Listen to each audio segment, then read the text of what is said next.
Fear. It's the invisible chain that holds us back, the voice in our heads whispering, "What if? What if I fail? What if they judge me? What if I'm not good enough?"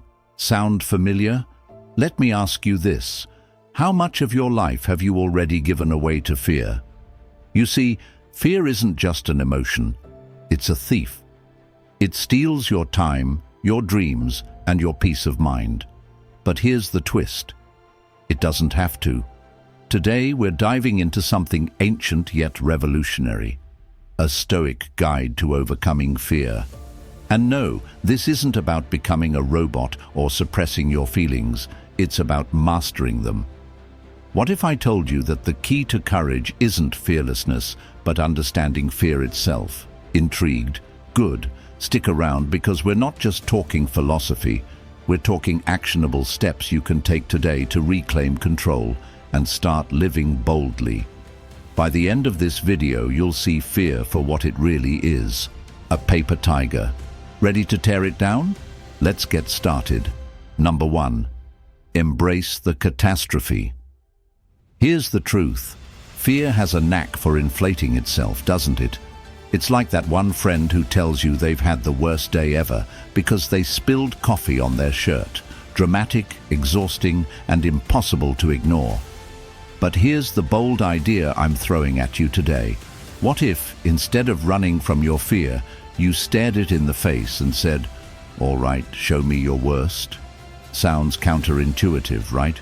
Maybe even a little reckless. Trust me, it's not. Think about it. Fear thrives in the shadows, feeding on the unknown. We've all been there, lying awake at 3 a.m., catastrophizing about things that may never even happen. Your boss's urgent meeting invites spirals into you, imagining your termination speech. That silence after you text someone. Obviously, they've decided they hate you forever. Fear loves to play this game because we let it. But what if we stopped playing? What if we stopped letting the unknown keep us in a constant state of dread and just embrace the possibility of the worst-case scenario? Here's where it gets interesting. Let's say you're terrified of failing that big presentation at work. What's the absolute worst that could happen? Your PowerPoint doesn't load, you forget your lines, someone laughs. Play it out fully in your mind. Imagine the awkward silence, the heat rising to your face, and the fumbled words. Now, instead of retreating from this thought, sit with it, feel it.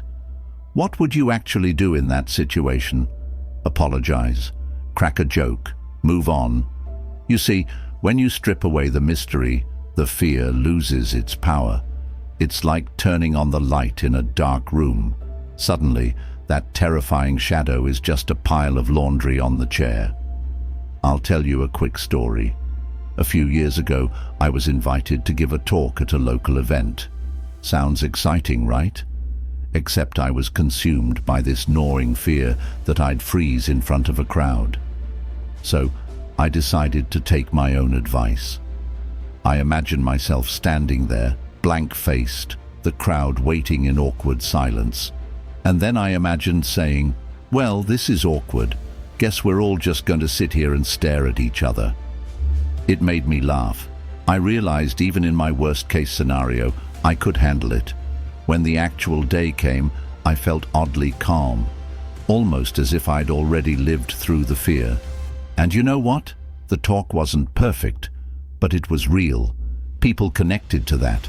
This isn't about being reckless or dismissing legitimate concerns.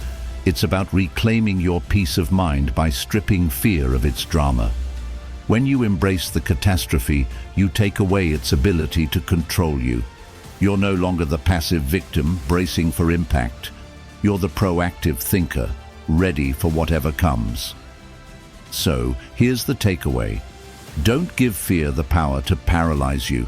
Instead, meet it head-on and say, "All right, let's see what you've got." When you do, you'll find that the worst-case scenario is rarely as terrifying as the story fear tells. And even if it does happen, you'll handle it, because you're stronger, more adaptable, and far more capable than you think. Number 2, Silence the inner tyrant. Let me ask you something. If someone stood next to you all day, pointing out every little mistake you made, second-guessing your decisions, and reminding you of every embarrassing thing you've ever done, how long would it take before you told them to back off? Not long, right? But here's the kicker. That person already exists, and they live rent-free in your head. You know them. It's that nagging, critical voice, the inner tyrant. And today, I'm going to show you how to shut them up for good. Now, you might be thinking, wait, isn't that voice supposed to help me stay on track? Sure, that's the lie we tell ourselves. But let's be real. That voice doesn't encourage you. It nitpicks you. It doesn't say, hey, you've got this. It whispers, what if you fail? What if they laugh? Who do you think you are? Sound familiar? We've all been there, stuck in a loop of self-doubt, because we let this invisible bully run the show. Here's where it gets interesting. That inner tyrant, it's not even you. It's a collection of outdated fears, bad advice, and other people's expectations you've absorbed over time. And guess what? You can silence it. Not politely, not passively, but deliberately, like a boss. How? By calling it out for what it is and refusing to let it control your narrative. Let me give you an example. A few months ago, I was gearing up to pitch an idea to a group of people I admired. The inner tyrant kicked in immediately. What if they think it's stupid? What if you're not as smart as you think you are? For a moment, I almost bailed, but then I stopped and asked myself, who's talking right now? Me or the tyrant? It was the tyrant, of course. So I tried something new. I imagined that voice as a bad stand-up comedian, desperate for attention, throwing out cheap shots. And instead of caving, I laughed. Is that the best you've got? Really? That mental shift was a game changer. I gave the pitch, and while it wasn't perfect, it worked. The tyrant's voice, barely a whisper by the end of it. Here's why this strategy works. The inner tyrant thrives on being taken seriously. The more you argue with it, the stronger it gets. But when you mock it, question it, or straight up ignore it, it loses its grip. You reclaim the narrative. It's like changing the channel on a bad show. Suddenly, you're not stuck watching anymore. This isn't just about silencing negativity. It's about reclaiming your space, your peace, and your dignity. It's about recognizing that you don't have to live under the thumb of a voice that doesn't serve you. Yes, it'll take practice. Yes, the tyrant might try to stage a comeback. But each time you call it out, you weaken its hold. So the next time that voice pipes up, don't argue with it. Don't reason with it. Treat it like the bad comedian it is. Roll your eyes, laugh, change the channel. Because your life is too important to be dictated by an uninvited critic who doesn't even know the full story. Remember this, you are not your inner tyrant. You are the one with the remote, and you decide what gets airtime. Number 3, court the discomfort. Let's face it, we are all wired to avoid discomfort. It's human nature. The moment something feels awkward, difficult, or just plain scary, our brains scream, abort mission. But here's the wild idea I want you to consider. What if, instead of running from discomfort, you invited it in? No, I'm not saying you need to live in constant agony. But what if leaning into those uncomfortable moments was the secret to breaking through your fears? Intrigued? Good. Stick with me on this. You know those situations where you'd rather do anything else? Speaking up in a meeting, making a difficult phone call, or even just asking for help. We've all been there. And what do we usually do? We avoid it, procrastinate, or distract ourselves until the moment has passed. But deep down, that nagging feeling remains. What if I had just done it? Here's the thing. Discomfort isn't the enemy. It's actually a sign that you're growing. Now, I know this might sound counterintuitive. Who willingly courts discomfort, right? But hear me out. The reason discomfort feels so unbearable is because we rarely face it head-on. Instead, we let it fester in the background, growing larger and scarier in our minds. By voluntarily stepping into those moments, by courting discomfort, you take back control. It's like inviting a guest you've been dreading to your home and realizing they're not so bad after all. Let me give you an example. A friend of mine, let's call him Sam, had a massive fear of rejection. It held him back in his personal life and his career. So I suggested a crazy idea. For 1 week, he would purposely put himself in situations where rejection was a real possibility. He started small, asking strangers for ridiculous favors like borrowing their phone to call the president. Most people said no, but here's the kicker. He survived. He even laughed. By the end of the week, rejection didn't feel like a personal attack anymore. It was just another part of life. Why does this work? Because discomfort isn't the problem. Our avoidance of it is. When you step into discomfort, you rewire your brain. You prove to yourself that you're capable of handling the tough stuff. That meeting you were dreading. Suddenly it feels manageable. That difficult conversation. You realize you're stronger than you thought. This isn't about seeking out pain for the sake of it.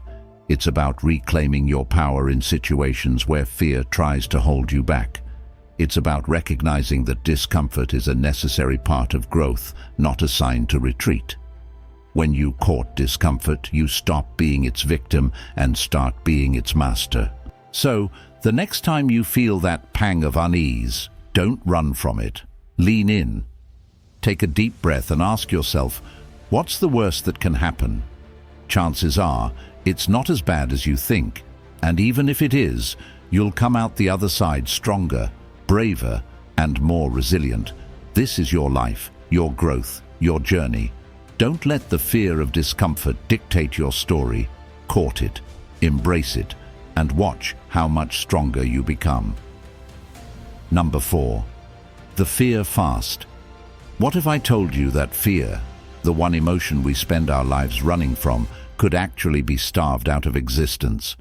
Sounds a little dramatic, right? But think about it. Fear feeds on attention. Every time you dwell on it, every time you let it stop you, it gets a little stronger. But what if, instead of feeding it, you put it on a diet? That's what I call the fear fast. And trust me, it's not as impossible as it sounds. We've all been there, lying awake at night, replaying worst-case scenarios in our heads.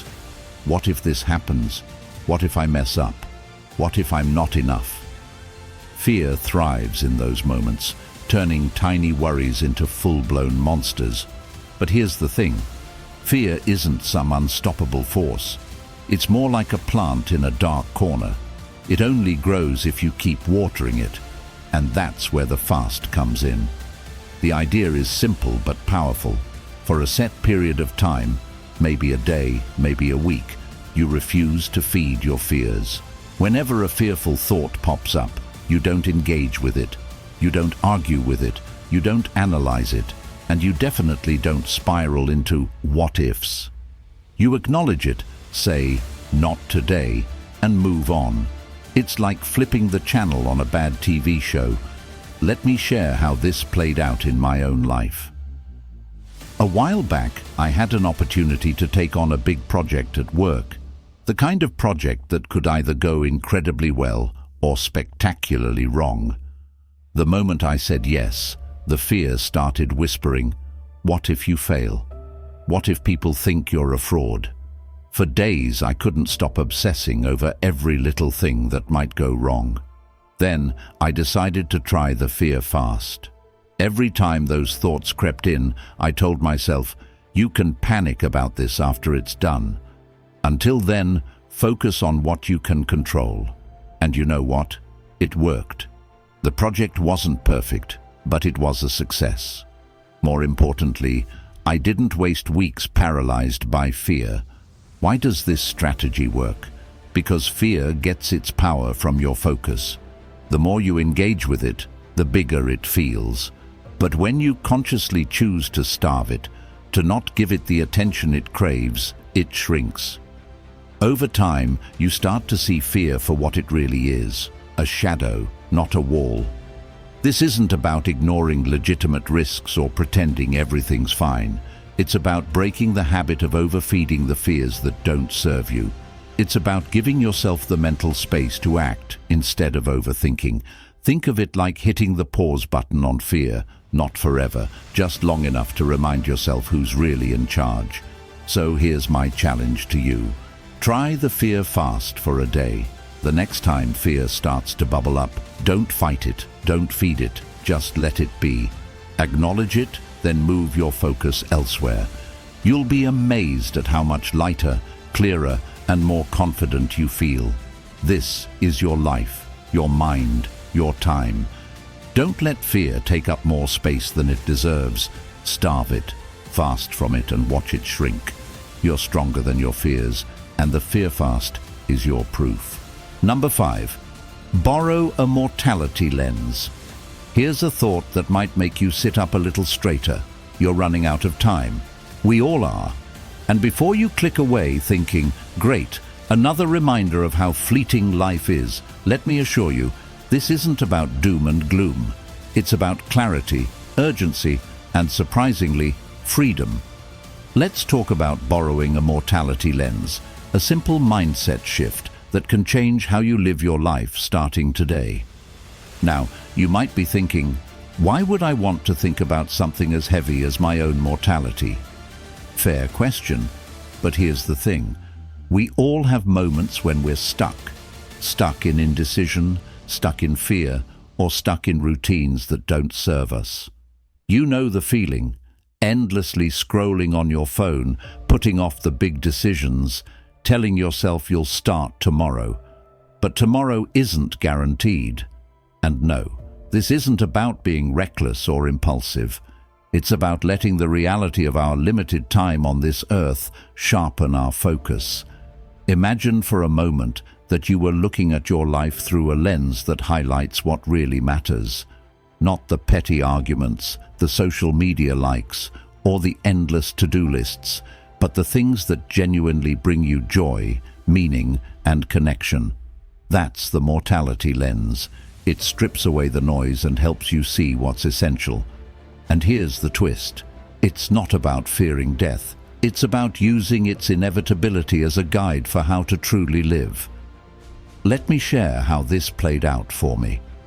A few years ago, I was offered a chance to move to a new city for a job I wasn't entirely sure about. The fear of the unknown kept me circling the same questions. What if it's a mistake? What if I can't handle it? Then, almost by accident, I stumbled on this mortality lens idea. I asked myself, if I had just 1 year left, would I regret not taking this leap? The answer was a resounding yes. That question cut through the noise and helped me see what really mattered: adventure, growth, and the chance to create a life I'd be proud of. So I said yes to the move, and it turned out to be one of the best decisions of my life. Here's why this works. When you borrow the mortality lens, it changes your perspective on risk. Things that feel scary, asking for that raise, starting that project, saying how you really feel, become less terrifying when you realize the bigger risk is doing nothing. Life is too short to waste on what-ifs and some days. This isn't about being morbid or dwelling on the inevitable. It's about urgency with purpose. It's about giving yourself permission to stop sweating the small stuff and start prioritizing the big stuff: relationships, passions, growth. It's about asking yourself, if I looked back on my life from the end, what would I wish I'd done differently? And then doing those things right now. So here's my challenge for you.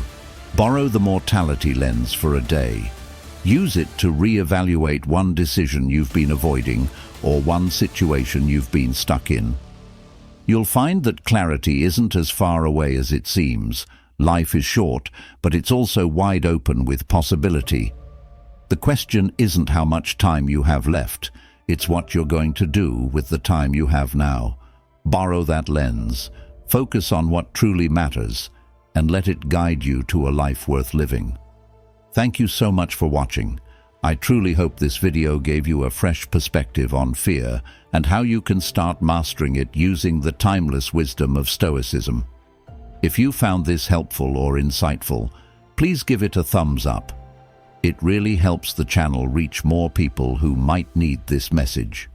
And if you haven't already, hit that subscribe button and join us for more content like this, where we tackle life's challenges with actionable tools and empowering ideas. Know someone who's struggling with fear or could use a little courage boost? Share this video with them. It might just be the perspective they need right now. And I'd love to hear from you. Drop a comment below sharing your thoughts, your experiences with fear, or even how you've tried to face it. Let's start a conversation and build a community where we learn and grow together. Remember, fear doesn't define you. How you respond to it does. You have everything you need to rise above it and live boldly. Until next time, keep leaning into courage and claiming the life you deserve. See you in the next video.